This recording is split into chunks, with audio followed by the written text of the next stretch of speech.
Welcome back to another episode of Joe and Diane Through the Museum, or Through the Museum with Joe and Diane, whichever way around we're saying it. We've got a big T-Rex jaw here. We have indeed. Pretty sizable beast.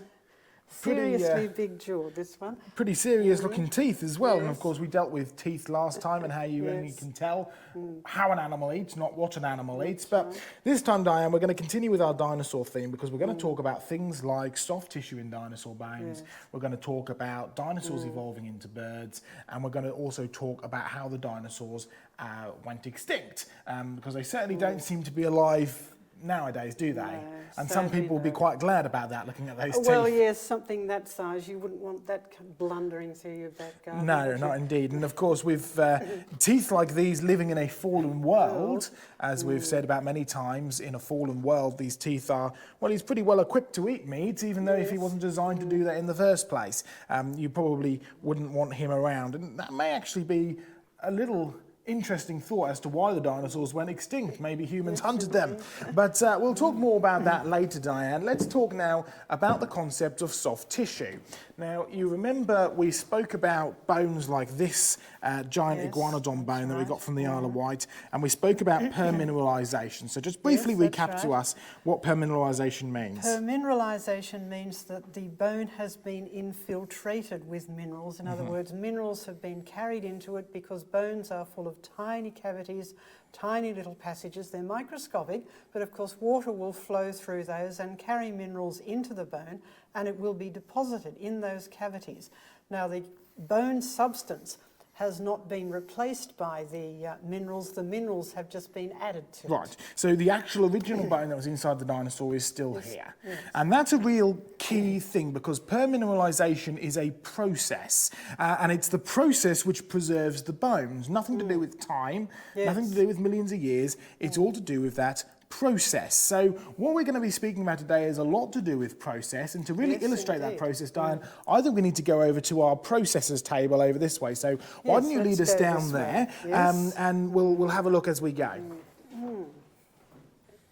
So here we are at our processes table, Diane, and we've brought you down here because we want to talk about that process that is permineralisation, because it's a key thing to discuss when regards to the rest of this thing. So what we have are lots of examples on this table of rapid fossilisation, right? Fossilisation that has to happen quickly. We've already spoken about things like our brilliant fish fossil.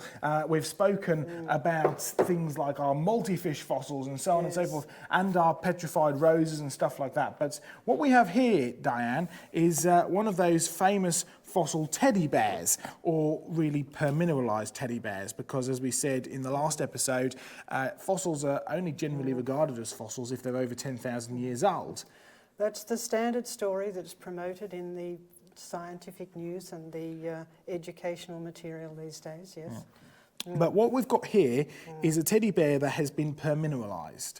So it's exactly the same process as what has preserved the dinosaur bones. Yes, that's right. Mineral-rich water has seeped into this, left the minerals behind, so they're hard, and so the teddy bear is now mineralised. So it's permineralised. This is from a place called Mother Shipton's, where they have a petrifying well, and the story goes that an old witch there put a curse on the well, so everything that touched it turned to stone. And like most things, there's an element of truth there, because if you do leave things underneath for long enough, they do indeed seem to turn to stone, or at least go nice and hard. Of course, now we know that this is a process. The process is called permineralisation, and we have other examples of permineralisation as well. This is one from Kent's Cavern, which is down in the south coast of the UK. And what do we have here, Diane? Well, this is a little bird's nest, and you can see here is the nest structure itself, and here are the bird's eggs. So really, we can tell or have a good indication of how long this took to permineralise, because, well, the poor baby birds haven't had a chance to hatch out yet. No, they haven't, have they? So it has to be in less time than it took to incubate these eggs. Now, this is obviously from a fairly small bird, so you're not talking about a long time. They have a fairly short incubation time. Yeah, so it's a pretty quick permineralisation. In fact, we know with some things like the fossil teddy bears and the paper roses that come from the Cala Vivare, it happens in less than 2 weeks. So it's a very quick process indeed. But we're talking about this because the real key thing, Diane, is that this is a process. And fossilisation, all fossilisation is about process, not time. And this in particular is the same process as with the dinosaur bone. So the teddy bear is still inside here. He's just been infiltrated, he's been impregnated with minerals, and he's become permineralised, which is why we've cut him in half. Yes. Because if you cut them in half, we have soft tissue inside. That's right. Quite literally soft literally tissue. soft tissue in this case, yes.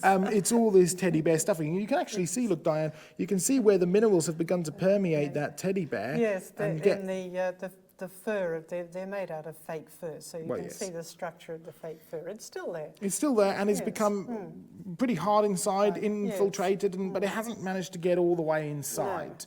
No. Probably because the teddy bear was never actually buried. It was just dripping on doing it. But it's not had a chance to be fully impregnated. So it's a permineralised teddy bear, but it still has soft, squidgy stuff inside. The minerals have not been able to permeate fully into the bear. It's a partially permineralised teddy bear. Yes. But remember the point that we keep making, Diane, and it's so vital, this is the same process that fossilises the dinosaur bones. So if we go here, Diane, and grab a piece of dinosaur bone like this, and you have a look here, you can see all of the internal structure, you can see where it's been infiltrated, impregnated. I wonder if we get a nice bit of bone like this and actually chop that in half, like we did with our teddy bear, I wonder if we'd find soft, squidgy stuff inside there. Do we? Very likely, and in fact we already have in some cases. So yes, if you cut that through, you would see the internal structure of the bone, and as has been found in quite a number of cases, the original bone and other tissue is there, because bones are not just rock, right? They're full of fibres, they have blood vessels running through them, and they have other cellular and extracellular, that sort of tissue that's outside cells. So biological stuff is in there, yes. So really it's not just your bone material, it's things like red blood cells, it's things like proteins, like collagen and stuff like that. And protein, well, protein is just meat, really, isn't it? That's right, yes. Yes, you've eaten a fair bit of protein if you've had anything that's meat, or if you've had, there's protein in vegetables as well. But yes, and if you've heard of sinews, your own tendons, your own ligaments, they're made out of collagen. That's a protein. Now, it's a long, tough, stringy protein, but it is still protein. It's not rock. So really, if we start finding soft, squidgy stuff inside dinosaur bones, which we do, and in fact lots of bones, we find this stuff inside, what's that an indication of? Is it an indication of how long this stuff can last, or is this an indication of how old the bones are not? Well, biological stuff, as in proteins, carbohydrates, cells, they break down rather quickly unless they are deliberately protected and preserved.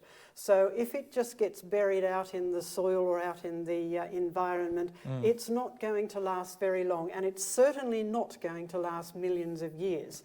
In fact, you're talking more about, at the very most, centuries, but more like sort of tens of years, really, unless there's some special process that actually has preserved it and kept it out of the processes that would make it decay. Yeah, because there are ways that you can slow down the decay process. Yes, if you view can, proteins as like a meat, right? You can, well, how long does meat last? Not very long on a hot sunny day. You can slow it down by putting it in the fridge. Yes. You can slow it down even more by freezing it. If it's frozen. Or if it's dried out, or if it's very, very deeply buried so that there is no oxygen, because oxygen actually does damage biological substances, even in living bodies. It's controlled in our living body, but out in the environment. And also if there's no microbes to eat it up, to decay it. So if it's buried in that very anoxic, no oxygen, no microbes, that sort of environment, yes, it will be preserved for a longer time, but again, not millions of years. So you can expand or prolong the decay rate, I suppose, of the meat, of the proteins inside of it, just like you can do it with a lump of beef. You can fridge it, or you can freeze it, or you can dry it, or you can bury it. But really, you're only going to expand the lifespan, well, in the case of fridging it, a few days, in the case of freezing it, a few months, in the case of drying out, a few years, in the case of preserving it entrapped in minerals, really only a few thousand years, and there should be none of this, you know, soft squidgy stuff inside at all. No, that's right. Chemistry alone, it's just going to break down because they are chemicals. So the very existence of this soft squidgy stuff inside dinosaur bones, inside lots of bones, because it's not just dinosaur bones, it's lots of bones and stuff that's even supposedly older than the dinosaur bones. The very existence of this stuff is excellent evidence that these bones are not as old as they are claimed to be. Excellent evidence that they were buried extremely rapidly and extremely quickly in a flood-like environment, because they didn't hang around for ages waiting to slowly be buried and be destroyed in the process. It has to be pretty quick. It has to be quick. Yes, quick burial. So evidence that they're not as old as and you can find examples of soft tissue inside many other fossils, including this rather spectacular fish fossil from Scotland in the old sandstone that you see up there. And can you see the sort of like almost iridescent sheen that it has to it? Yes, it has. Well, this sheen is actually from oils that are found naturally in fish, in fish's scales, and it's been preserved still with the oils there, and the oils are an organic compound. That's right, yes. So it's soft tissue, it's another original biological biomolecules. substance, yes. Yeah, and so original biomolecules are the technical term, but soft tissue is the loose term, because it's, well, once you've dissolved the minerals around it, it is soft and squidgy. Soft and squashy, and you can pull it and yes, tease it and all right. sorts of stuff. In fact, our friend Mark Armitage, who's done some excellent work on this, he's recently published a brand new discovery, which he has found living nematode worms inside dinosaur bones. Now, what are nematode worms? Nematode worms are tiny little worms. They're not like big earthworms or something. They're tiny little worms. They do live out in the environment, in water, in soil, in all sorts of things like that. They're very, very common, but they are very soft, squashy little worms. Yeah, they're little sort of like parasitic worms. That's right. So if these findings are correct, which he's done all the research, it's published in secular academic journals, he seems to have done all the research correctly, what it indicates is that there's enough soft tissue within these bones to be able to allow the worms to live and to reproduce within inside the bone and to be broken open and found today. So there's no way they could be millions of years old, both from the amount of soft tissue that's preserved inside, as well as from the actual fact that you have these worms living and thriving and breeding inside them. So excellent evidence that these bones are nowhere near as old as they are purported to be. Well, why don't we head round here, Diane, to the green table over there, because we've also got some more fossils, some rather interesting ones in these little display cases, which you've spent quite a number of hours the last sort of week or so taking photographs at these. So what are we looking at inside these bits of, amber-looking things? Are they amber? They literally are amber. They're amber from Burma. So it's classified as being Cretaceous, which is about 100 million years old. Yeah. And if you examine these under a microscope, which is what we've been doing, there are all sorts of little things preserved in them, some little bugs and things like that. There's some exciting stuff in there, yes, hasn't there? that's right. We took photos.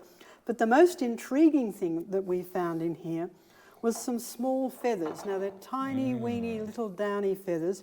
And also, in this large one here, there's a fragment of a larger feather. It's still fairly small, but it's a feather that has a distinct barb pattern. So your downy feathers is when you just have like one kind of stalk and then kind of like these feathery fronds. Little fluffy ones. But a proper down is when you have the stalk, but then you have actual, those feathery things actually come off of the stalk, so where they're you have kind of the barbs. hooked together. Yeah, the barbs and the thing where they hook together actually. That's And that's what a bird does when it preens. Yes. So these are fossils of feathers preserved in amber, which are supposedly 100 million years old or so. Now, other than the fact that they are beautifully preserved, and they'll be full of soft tissue and all sorts of stuff like that, these were acquired under the guise of being dinosaur feathers. Yes. And the reason that they were called dinosaur feathers is because, well, at the time, dinosaurs were supposed to be the prevailing feathered creature, right? So, number one, what evidence do we have of dinosaurs being feathered? And number two, could these be dinosaur feathers or could they be something else? Well, let's start with the second question. There are no dinosaur pieces in these pieces of amber, and nobody has published anything to say they've found something that is unequivocally dinosaur. They have found pieces of feathery stuff, and that's been published in the secular literature. And because of its age, they are considered to be dinosaur feathers, because there is the prevailing theory that dinosaurs turned into birds. All right, some dinosaurs evolved into birds, so dinosaurs are not extinct, they're just flying around. Well, that's a good story to tell the primary school children. Absolutely. And it works. Yeah. That's what they're telling them. But anyway, going back to these, there are definitely little feathery pieces within these, and because of the date of the amber, which had already been given, these were presented as being examples of dinosaur feathers, but they are just fragments of feathers. They are not attached to any living creature. So what you should be doing is looking at these and saying, what do these look like most? What is the closest match to any of these? And the little downy feathers and the fragment of a larger feather are very, very clearly from a bird. They're bird's feathers. If you told someone, here are some feathers, or what do you think these are, without telling them the source of them, they would just look at them and say, well, yes, they're little downy feathers. So really there's no evidence that these are dinosaur feathers other than the assumption that they must be 100 million years old. And that leads into the assumption that because we assume dinosaurs evolved into birds, then they must be dinosaur feathers. So you've really got an assumption upon an assumption that you're dealing with here. And it reminds me of an associate of mine who I've met a few times, and we've had some discussions and stuff. And I remember attending one of his lectures, and he had every large theropod dinosaur, like the T-Rex and Allosaurus and so on and so forth, all covered in these sort of downy feathers. And I didn't ask him, I said, as far as I'm aware, we found no, and this is by secular standards, right? We've found no macro dinosaurs, large theropod dinosaurs, which have any evidence of having feathers. So why do you show all these with feathers? And he said, we assume that they had feathers because we know that they evolved into birds. Right. Well, the evolving into birds is an assumption in its first place, and I'll ask you to speak a bit more about that in a moment. But really, it's an assumption to assume that even if they did evolve into birds, that the large dinosaurs would have feathers. In fact, if we're dealing with stuff like Archaeopteryx, right? Archaeopteryx is actually, when it was first discovered, it was claimed by Thomas Huxley, I believe, originally, that perhaps it could be in the ancestor of the dinosaur to bird, kind of, the missing link. Yes, that idea goes back quite a way. It's not a new idea. But recently they've discovered that Archaeopteryx is not a missing link.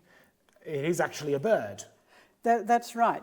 If you do some sort of microscopic sorts of studies that we can do these days with scanning processes that don't involve destructively breaking the fossil apart, you can have a look inside the skull to get a better look at its structure. You can look at the inner ear, you can look at the feathers and the bone structure, and it's all bird-like. Everything from its feathers to its brain, to its body structure, to its pattern for dealing with flight, and its lung system and everything. Bones and joints, and the inner ear, which gives you an idea of its balance. Because it's almost like a gyroscope in there, gyroscope just being able to control itself. So it's, and this is, by the way, this is secular standard research. But in fact, I believe a lot of the research was done by the Natural History Museum in London. Oh yes, because they have several specimens. They have the specimens. So even by secular academic standards, these birds are birds. The Archaeopteryx is a bird. But if I remember correctly, the Archaeopteryx, which is a messel formation, it's Jurassic, which is supposedly older than these feathers here.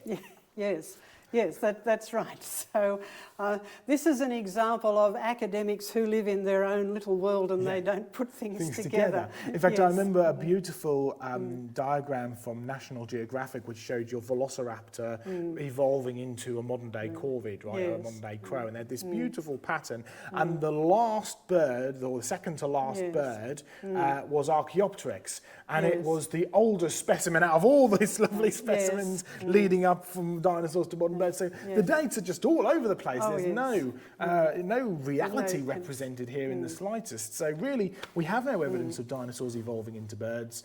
Full stop. No. If you find a creature that is feathered, you need to ask, is this a dinosaur?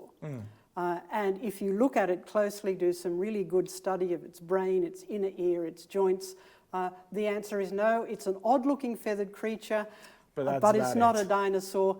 And the fact that there are some extinct feathered creatures is no surprise to us, because there are all sorts of other extinct creatures in the world. Exactly. All right, Diane, so we've discussed about dinosaur feathers and the fact that there's no real evidence that dinosaurs evolved into birds, and there's no real evidence from these feathers that they are dinosaur feathers until the only thing you can definitely work out from them is that they are indeed feathers. They're feathers. And true feathers, not just downy feathers, but actually barbed feathers attached together and everything. So brilliant stuff. Right.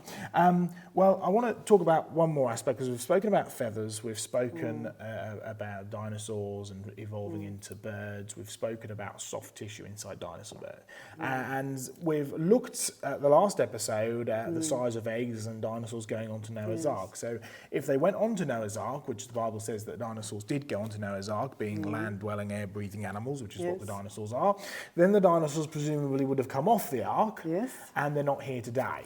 No. So what happened to them? Because next episode we're going to have a look at some stories of dragons and stuff like that. But for now, just give us a bit of an idea from a biological perspective, some of the reasons why dinosaurs might have died out. Well, the world seems to have changed quite dramatically after Noah's flood.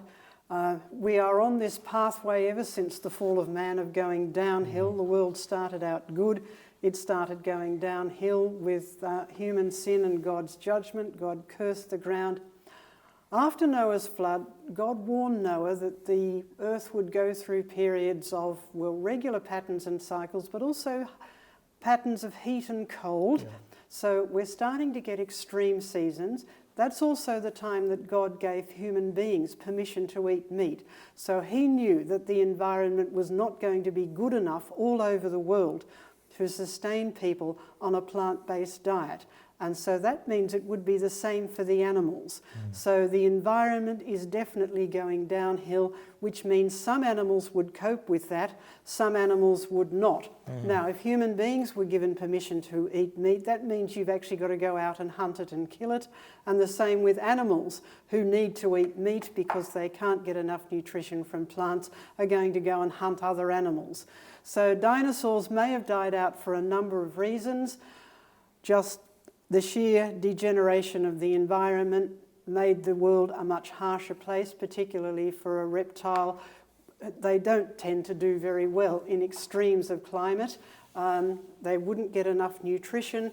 If they were hunted by other animals, or if they were hunted by people, they would eventually die out. So it's probably a mixture of all of those things, and it's all to do with the world going downhill. And it really fascinates me as well about like reptile reproduction. And the sex of the hatchling being in some way connected to the temperature that it's incubated at.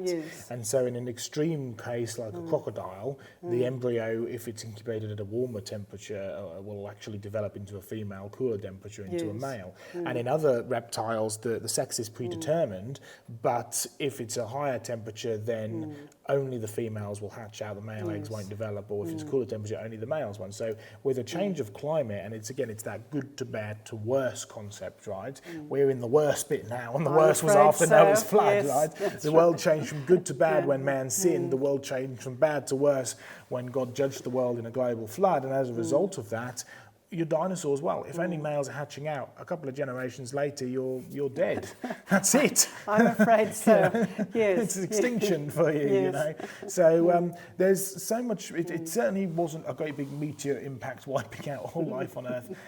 Well, actually, no, it wasn't all life on Earth, was it? No, it certainly wasn't. A lot of things that supposedly were alive at that time are still here. And that alone... Including crocodiles, which are large reptiles. Which are large reptiles and do have temperature-dependent eggs. Now, normally they get around that problem because in the nest there are actually layers. So there is a temperature gradient from the top to the bottom, and you will get a good mix of of males and females. Turtles do that as well. So these semi-aquatic creatures can manage that, and probably because they can maintain the nest and get a gradient of temperatures, whereas a land-dwelling animal, you don't have that sort of the mildness that you get when you live by the sea. It has a sort of effect on the temperatures of preventing wild swings in temperatures. For a land-dwelling animal, you're exposed to all of those extremes of climate, so it would affect a fully land-dwelling animal a lot more. So yes, it's a mix of all of those things. Just the general degradation of the environment, harder for them to find food, harder for them to find shelter. There would have been predation from other animals and predation by human beings, of course. And there's this interesting temperature control problem that dinosaurs and animals that live further away from the water may have had. So a whole mix of things. It's a multifaceted reason to it, so that's great. So we've done loads about dinosaurs, Diane, from their bones to what's inside them, to feathers, to birds, to all this kind of stuff, right? And I think we've got one final episode to do on dinosaurs. We need to look on the history side of things. When did people start digging these up? What did people think about them? But also looking into dragons and what connection they have to dinosaurs. So remember the websites, creationresearchuk.com, creationresearchcentre.com is the UK websites, but also at creationresearch.net, which is our main website. You can get to the Ask site. Yes. You can get to the fact file. And to the fact file. You can find all about our research. So make sure you check out there. But join us next time as we carry on with our dinosaur theme for our last dinosaur episode Through the Museum with Joe and Diane.